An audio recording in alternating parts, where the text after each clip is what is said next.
ఇదేంటమ్మా ఇంత షాక్ ఇచ్చావు? ఇన్ని రోజులు మనకెవరూ లేరని చెప్పావు, ఇప్పుడేంటి ఇలా చెప్తున్నావు? మరి భ్రమరాంబిక గారు నాకు నానమ్మ అయినప్పుడు ఆ నిజం నాకు చెప్పకుండా దాచడానికి కారణం ఏంటమ్మా?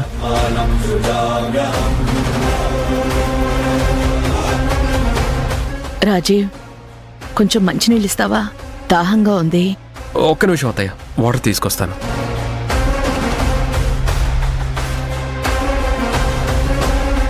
నా కొడుక్కి దేనికి సపర్యలు చేయాల్సిన కర్మ పట్టింది.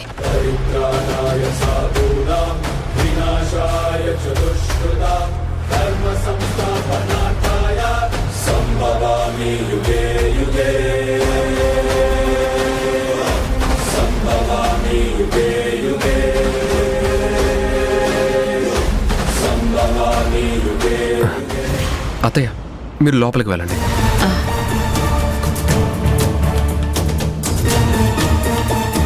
ఇప్పుడు చెప్పమ్మా.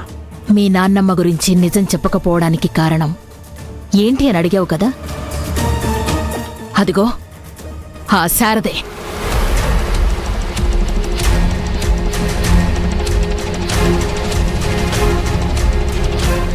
తన భర్త మీ నాన్నని చంపుండొచ్చు, కానీ మీ నాన్న ప్రేమ నీకు దూరం కావడానికి, నీ చెల్లెలు నీకు లేకపోవడానికి, మీ నాన్నమ్మకి నువ్వు దూరం కావడానికి, ఇన్నాళ్ళు మనం అక్కడికి వెళ్ళకపోవడానికి కారణం ఈ శారదే. అదేలాగమ్మా? మీ నాన్నతో నాకు పెళ్లి జరిగాక బిజినెస్ కోసం హైదరాబాద్ వచ్చాం. మీ నాన్నమ్మతో చిన్న చిన్న మనస్పర్ధలు ఉండడం వల్ల కొన్నాళ్ళు మేమక్కడికి వెళ్ళలేదు. కాస్త దూరం పెరిగింది. అయితే మీ నాన్న చనిపోయాక నేను నిన్ను తీసుకొని అక్కడికి వెళదామనుకున్నాను. కాని తన కన్న కూతురే తన కొడుకుని చంపిందని తెలిస్తే మీ నాన్నమ్మ తట్టుకోలేదని నేను వెళ్ళలేకపోయాను. ఏ తల్లికైనా తన కూతురే తన కొడుకుని చంపేసింది అని తెలిస్తే గుండె పగిలిపోతుంది. ఆ విషయం చెప్పలేకనే నేనెప్పుడూ అక్కడికి వెళ్ళలేదు. మనం ఉన్నామో లేమో కూడా ఇప్పటికీ మీ నాన్నమ్మకు తెలీదు రాజీవ్. నీకు మీ నాన్నమ్మ దూరం కావడానికి కారణం మాత్రం ఈ శారదే.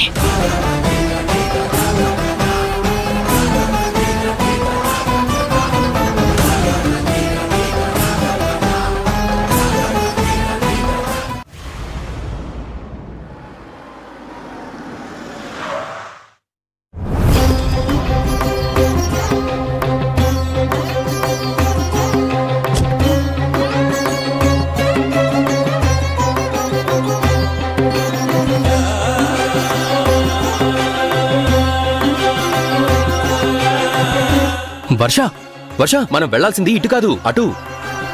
అవునా? సరేరా. ఇదిగో వర్ష, నువ్వు నాకు మంచి పార్టీ ఇవ్వాలి.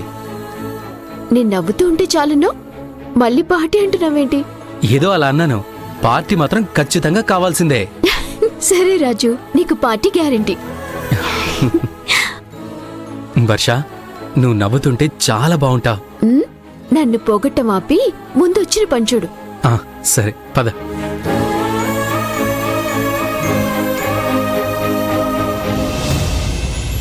హలో మేడం, ఎలా ఉన్నారు? బాగున్నాను రాజు.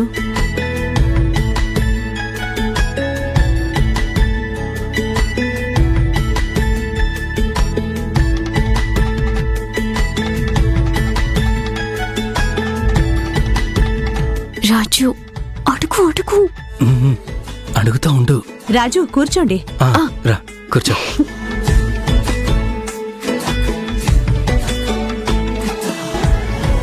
ఈ అమ్మాయి నీకు కాబోయే భార్య రాజు. నీకు పెళ్లి కుదిరిందన్న విషయం చెప్పనేలేదు. ఏంటి మేడం అలా అన్నారు? ఆ అమ్మాయిలంటే నువ్వు ఆమడ దూరంలో ఉంటావు. మరి ఈ అమ్మాయితో నవ్వుతూ మాట్లాడుతున్నావు, చనువుగా ఉంటున్నావు. ఎప్పటినుంచో నిన్ను చూస్తున్నాను. నీ గురించి నాకు తెలీదా? నువ్వు చేసుకోబోయే అమ్మాయి కాబట్టే అంత దగ్గరగా ఉంటున్నావు. అయ్యో మేడం, తను నా మరదలు వర్ష. మా నానమ్మ భ్రమరాంబిక గారి ఆస్తికి జ్యోతి అనాథాశ్రమానికి ఏకైక వారసురాలు. అవునా? నమస్కారం వర్ష గారు, నన్ను క్షమించండి. అయ్యో పర్వాలేదండి. ఈ నేలలో రాజు ఒక అమ్మాయితో ఇంత చనువుగా ఉండడం ఎప్పుడూ చూడనేలేదు. ఆడవాళ్ళంటే చాలా గౌరవం తనకి. మీతో ఇంత దగ్గరగా చూసేసరికి పెళ్లి చేసుకునే అమ్మాయేమో అనుకున్నాను. మేడం, మళ్ళీ అదే అంటున్నారు? వర్ష, మేడం అన్నమాట నిజం కావాలి. మేడం, తను నా మరదలు. మేమిద్దరం మంచి ఫ్రెండ్స్, అంతే కదా వర్ష? అవును. రాజు త్వరగా డీటెయిల్స్ అడుగు. మాకు అడుగుతాను. ఏదేమైనా నిన్ను చేసుకోబోయే అమ్మాయి చాలా అదృష్టవంతురాలు. మేడం, ఆ గొడవ వదిలేసి నేను అడిగిన ఆ దత్తతకి సంబంధించిన వివరాలు ఇవ్వండి. 15 సంవత్సరాల క్రిందట శ్రావ్య అనే పేరుగల 10 మంది అమ్మాయిలు దత్తత వెళ్లారు. వాళ్ళ డీటెయిల్స్, ఫోన్ నెంబర్లు ఇందులో ఉన్నాయి. తీసుకోండి. ఆ,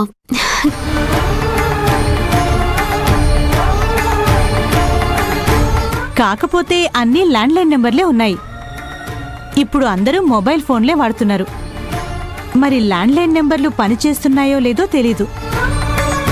ఈ మాత్రం ఆధారం దొరికింది. ఇది చాలు. దీన్ని బట్టి ఆ శ్రావ్య ఎక్కడుందో తెలుసుకుంటాను. చాలా థ్యాంక్స్ అండి. Thank you so much. ఆ థ్యాంక్స్ నాకు కాదు వర్ష గారు. ఇదిగో ఈ రాజుకు చెప్పండి. చుట్టుపక్కల ఉన్న అన్ని అనాథాశ్రమాలకు ఫోన్ చేసి శ్రావ్యకి సంబంధించిన వివరాలన్నీ అర్జెంట్ అని పట్టుబడితే అందరూ కలిసి తయారు చేసిన లిస్ట్ అది.